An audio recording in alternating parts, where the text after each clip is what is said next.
সেদিন আমি একটা পোস্ট করেছিলাম, আমরা গিয়েছিলাম বিশ্বকবি রবীন্দ্রনাথ ঠাকুরের শ্বশুর বাড়িতে।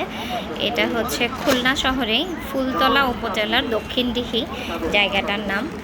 তো ওখানেই আমরা যখন রবীন্দ্রনাথের শ্বশুর বাড়ি ঘুরে বেরোচ্ছিলাম, দেখলাম ভ্যানের মধ্যে পাঁপড় বিক্রি করতেছে। তখন একটু হাঁটতে হাঁটতে ঘুরেই দেখতে পেলাম যে পাশেই হচ্ছে ওনাদের কারখানাটা। মানে খুবই আশ্চর্যের বিষয় হচ্ছে পাঁপড়টা এত মানুষের চাহিদা এখানে, এত বেশি খাই। উনি বলছিল যে 700 কেজি মানে 5-10 মিনিটের মধ্যেই সেল হয়ে যাবে। ওনার সাথে একটু কথা বললাম, জানতে চাইলাম থেকেই তো তৈরি হয়। এটা কোথায় কোথায় যায়? এটা এটা অনেক দূর পর্যন্ত যায়, মেহেরপুর পর্যন্ত যায় আমাদের এই লোকালে, আচ্ছা। আর এদিকে আপনার পিরোজপুর পর্যন্ত যায়। বুঝতে পারছি। আপনারা এখানে কতজন কর্মী আছেন? মানে এটা আমাদের এখানে প্রায় 30টা মহাজন আছে। 30টা মহাজন। আচ্ছা, এটা কত বছর ধরে হচ্ছে? আমার এখানে মনে করেন এই মাল প্রোডাকশন হবে কমসে কম এখন 70 বান্ডিল, এবং এই মাল এখনই বিক্রি হয়ে যাবে, মানে 700 কেজি।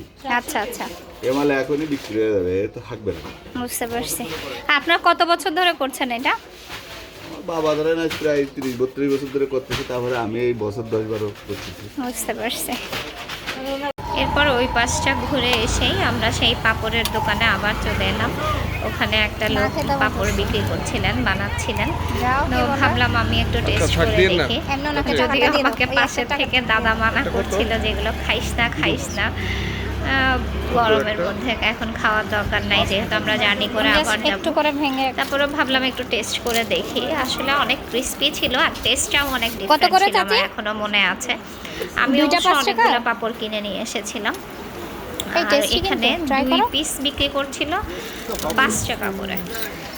যাই হোক, রবীন্দ্রনাথের শ্বশুর বাড়ি এসে একটা নতুন জায়গা ঘুরে গেলাম, নতুন কিছু জানলাম। পাপড় কিভাবে তৈরি করে আগে কখনো দেখিনি, নিজের চোখে দেখার একটা সুযোগ হলো। এখন আমরা পাপড় কিনেছি, এবার এটা আমি ট্রাই করব। আমি আগে কখনো পাপড় খাইনি। আমার হাত থেকে খাও। ক্রিস্পি, হ্যাঁ মজা কিন্তু। চিপসের মতো।